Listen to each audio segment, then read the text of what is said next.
आज के वीडियो में मैं दिखाऊंगा कि वजन उठाते समय सही सांस और तैयारी कैसे करें। आज के वीडियो में मैं आपको कुछ टिप्स से सही सांस और खुद को स्थिर करना सिखाऊंगा ताकि बेहतरीन कोर स्थिरता मिल सके। अब पहले शारीरिक रचना पर विचार करें।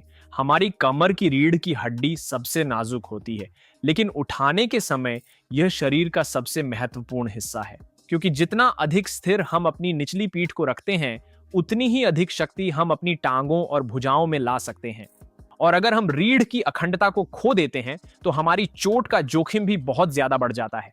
अब आप देख सकते हैं कि रीढ़ के आसपास ज्यादा हड्डियां नहीं हैं, इसलिए हमें अपने पेट की गुहा के चारों ओर की मांसपेशियों का सही तरीके से उपयोग करके ही स्थिरता लानी होगी। सामने, पीछे, ऊपर, नीचे जो आपकी पेल्विक फ्लोर है, मतलब हमें सही ढंग से सांस लेना समझना होगा। गले लगाए, और ऐसा करने में हम स्थिरता का एक दबाव युक्त गेंद बनाते हैं जो हमें स्थिरता के लिए अपने कोर का उपयोग करने और हमारी दूरस्थ प्रदर्शन और एथलेटिसिज्म को सुधारने की अनुमति देता है।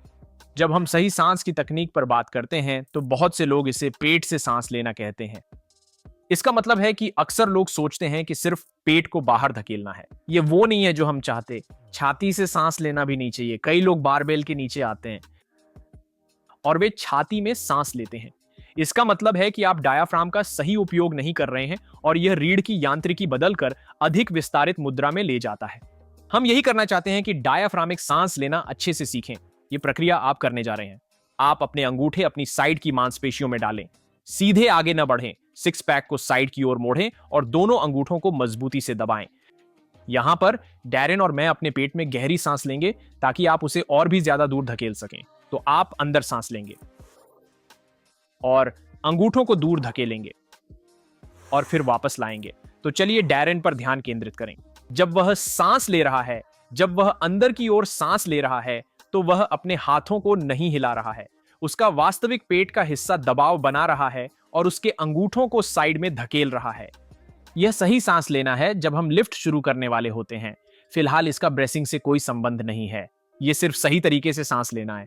तो फिर से वह सिर्फ आगे की ओर नहीं फैल रहा है, वह सोच रहा है टैंक भर लें, और ऐसा करते हुए वह क्षैतिज रूप से फैल रहा है। अब आप इसी संकेत का उपयोग न केवल यहां कर सकते हैं, बल्कि आप अपनी उंगलियां पीछे भी रख सकते हैं और आप अपने अंगूठों को बेल्ट की लाइन से थोड़ा नीचे भी रख सकते हैं, तो वहीं जहां सामान्यतः आपकी पैंट होती है उसके नीचे।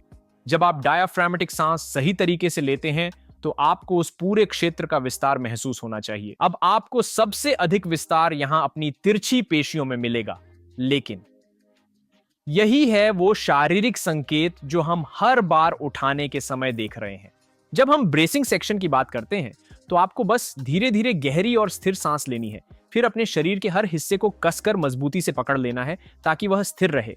और इसका जो काम है वह आपकी रीढ़ के चारों ओर 360 डिग्री के तरीके से अत्यधिक स्थिरता बनाना है। हम डायफ्रामेटिक सांस के जरिए दबाव बना रहे हैं और फिर कमर कस रहे हैं जैसे कोई ऊपर से मुक्का मारने वाला हो।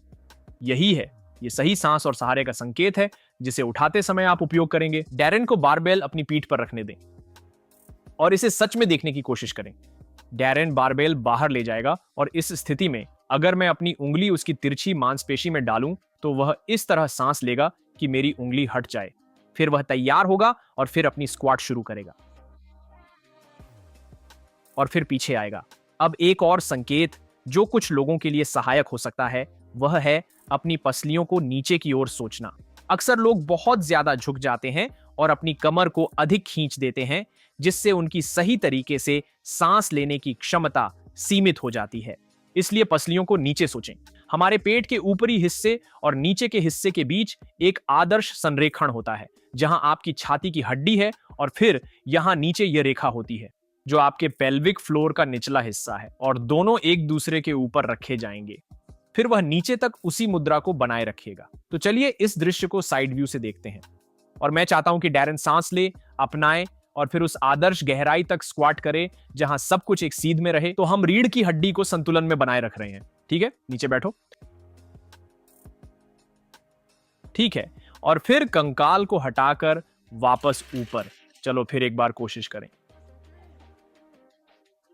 वह अपने पेट में सांस भरता है, फैलाता है, मजबूती से संभालता है और नीचे जाने पर यही करता है। अब क्या होता है कि जब आप ऊपर आते हैं, अगर आप अपनी पीठ को गोल करोगे तो आप ऐसा नहीं कर पाओगे, इसलिए मोड़ो। और फिर वहीं वह आदर्श रूप से फैलाव प्राप्त करने में असमर्थ होगा। इस तरह से यह उसकी सांस लेने की क्षमता को सीमित करेगा, जिससे उसकी स्थिरता बनाए रखने की क्षमता कम हो जाएगी। और फिर अगर आप घुमाते हैं, ठीक है, फिर से वही चीज, अगर आप देख रहे हैं तो इसे अभी घर पर आजमाएं। अपनी उंगलियों को अपनी बगल में डालें, सांस लें और समाहित करें और फिर से प्रयास करें। लेकिन इसी भावना में मैं चाहता हूं कि आप अपनी कमर को ज्यादा आर्क करें। आपको उतना विस्तार नहीं मिलता, या अगर आप अपनी रीढ़ को मोड़ते हैं तो भी नहीं। इसलिए तटस्थ रीढ़ बहुत महत्वपूर्ण है ताकि हम स्थिरता को अधिकतम कर सकें जब सांस लेना, समाहित करना और आंतरिक उदर गुहा दाब बनाना होता है। इसे अब वापस ऊपर रखें। हाल ही में एक नया उत्पाद द ब्रीथ बेल्ट मैंने वास्तव में आनंद से उपयोग किया, जो घर पर सही सांस लेने और समाहित करने की तकनीकों को सिखाता है। अब इसे इस तरह इस्तेमाल किया जाता है और मैंने डेरेन से इसे लगा दिया है। तो ये पहले इस तरफ को लपेटेगा और फिर इसके दो परतें हैं, तो वह उसे कसकर लपेटेगा, ठीक है, और फिर वह साइड घूम कर आएगा। बहुत अच्छा। इसे खास तौर पर कसकर पहनने के लिए ही डिजाइन किया गया है ताकि यह अच्छी तरह से फिट हो सके। मगर यह भारी वेटलिफ्टिंग बेल्ट की तरह अत्यधिक मजबूत या कठोर नहीं होती।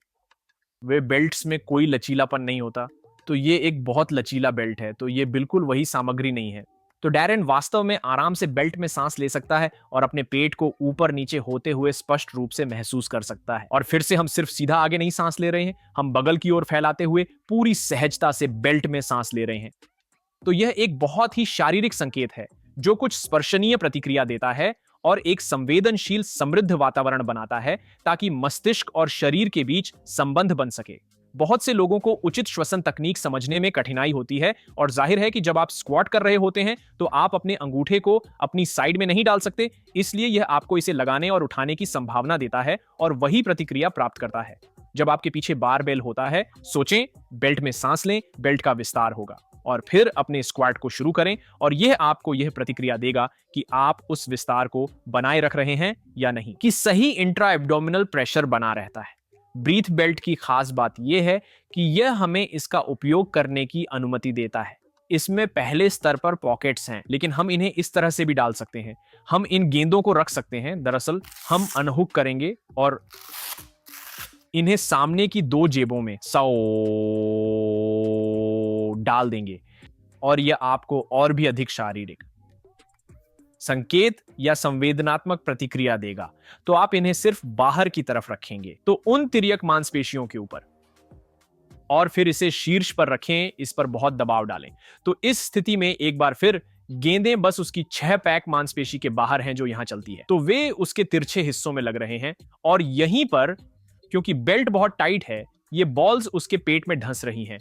तो उसका संकेत यही है कि वे गहरी सांस लें और इस तरह फैलें कि गेंदें दूर हो जाएं। अब धीरे से सांस लो और ध्यान दो कैसे गेंदें किनारे की तरफ धकेल रही हैं। क्या यह महसूस कर पा रहे हो? ऐसी चीजें आपके मोटर पैटर्न में डायाफ्रामेटिक श्वास पैटर्न को इनग्रेनिंग करने के लिए बहुत बहुत उपयोगी हो सकती है।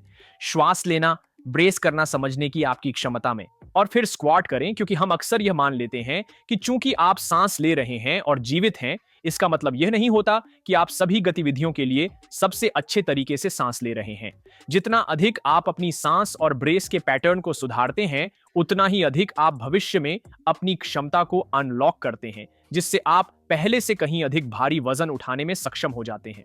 अब ब्रेथ बेल्ट एक ऐसी चीज है जिसका उपयोग आप अकेले दिन भर करते हुए भी कर सकते हैं।